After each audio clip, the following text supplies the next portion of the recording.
So at $929,000 in Etobicoke, I wouldn't be expecting too much, but given the street as well as the water tower and all the surrounding factories, I believe at $929,000, we could be expecting a lot more.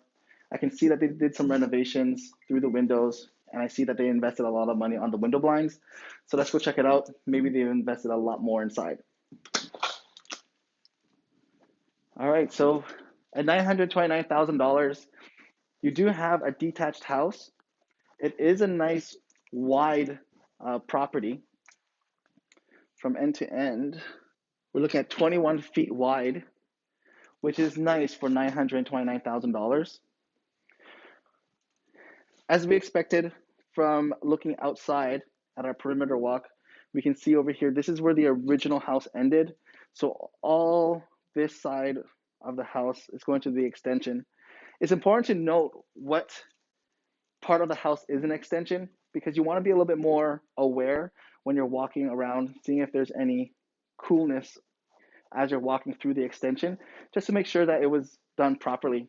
Sometimes, if they did it wrong, they didn't even do or go to that extent, and you can feel, or you can have a lot of heat loss underneath that ground and a lot of moisture building up. So you got to be very careful when you're buying a home with an extension. So it doesn't look like this home has been lived in for a long time. We have croissants with a lot of mold. So skylights can be a concern.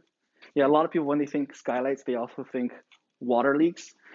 In this here, you can see there's a big slope or a steep slope for the roof line. So water wouldn't be so much of a concern because any water that's melting would slide right off the roof and not sit in and around the window.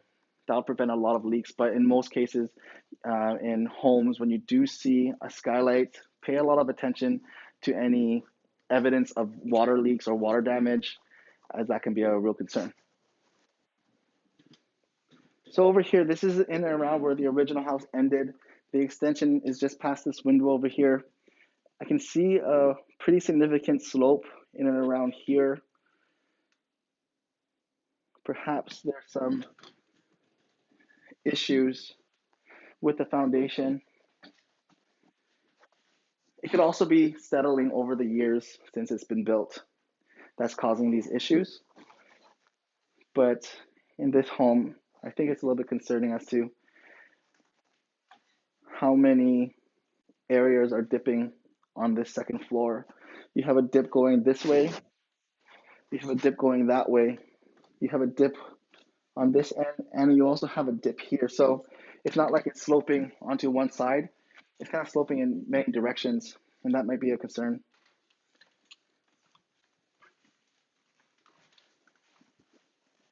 So over here we have a bedroom. The ceilings kind of come down a bit because we're on the roof line, and the windows, if you didn't know, if you check the windows and you want to know when they were installed, there's usually a time or a date stamp. In this instance, it was built or installed in 1996, which makes it about 15 years old. All right, so now that we've seen the main floor and the upstairs, we want to see what's causing some, when we get to the basement, not only do we want to check out what kind of finishes it has, but it's also going to give us an opportunity to see where we could improve the integrity of the structure because there's some issues here with slanting. Okay, look at this. So this is an unfinished basement, but let's go check it out. Okay, so in older homes in Toronto, you're gonna see things like this in the basement, going throughout the basement as well as the basement ceiling. This is evidence that knob and tube was used when it was first built. As you may have already know, knob and tube is no longer acceptable, and it'll be hard to find insurance companies that would insure your property. So if you are looking at a home in Toronto, be sure that the knob and tube is no longer used. When I'm coming down, before I look at the electrical panel, I'm already seeing that some wires have been updated. So this one over here is going to be copper wiring, which is what they're using today. So when you're buying a detached home, a basement offers a lot more or added living space. So it'd be a good if they had a finished basement that's usable. The house itself sat on a foundation that was basically this. This is the front of the house, and that is the back of the house. And you can see that they dug down to build that extension, which is a good sign. But what's kind of limiting over here is the ceiling height. If I was to purchase this house, I would want to finish the basement to increase the value as well as the living space that we can enjoy. But digging down this basement would be very costly, and the cost wouldn't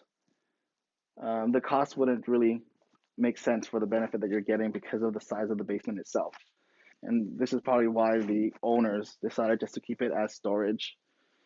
Never seen this before, but this could be a reason why this house has so many foundation issues or structural issues. So in houses, you either have stone, that's mason, you have concrete, and you have brick. In these homes, there were double brick homes. So you have the brick that's from the outside and the brick that's from the inside. And you can have a lot of foundation issues as the brick from the inside starts to deteriorate like this. So when I'm looking at a house with my clients, I'm looking at about 3 strikes before we decided that it's not a good investment or a good purchase. In this For this home, I think the first strike was from the outside. It didn't look like it was a great street. There was not a lot of well managed or well taken care of front yards. You had the highway, right there. You had factories surrounding this house, as well as the big Toronto water tower. I think that made a huge difference on the value and how people will see this house. That was the first major strike. We came inside. We saw that there was a lot of sloping and slanting going on in the house. We went downstairs. It didn't look like there was a large space to renovate or even enjoy. Finishing it would cost for too much more than the benefit that you'll actually receive from it. So I don't think this is a good purchase, even at $929,000. I assume a buyer who is limited in their budget when shopping may consider this. It's a good option for those who are looking at condos. We already saw some bigger condos that had large maintenance fees. In this case, this is a freehold home, it's detached, you have a yard, but for those who have a budget of more than $1 million, I think there's a lot more out there for you, especially as you move further away from Toronto.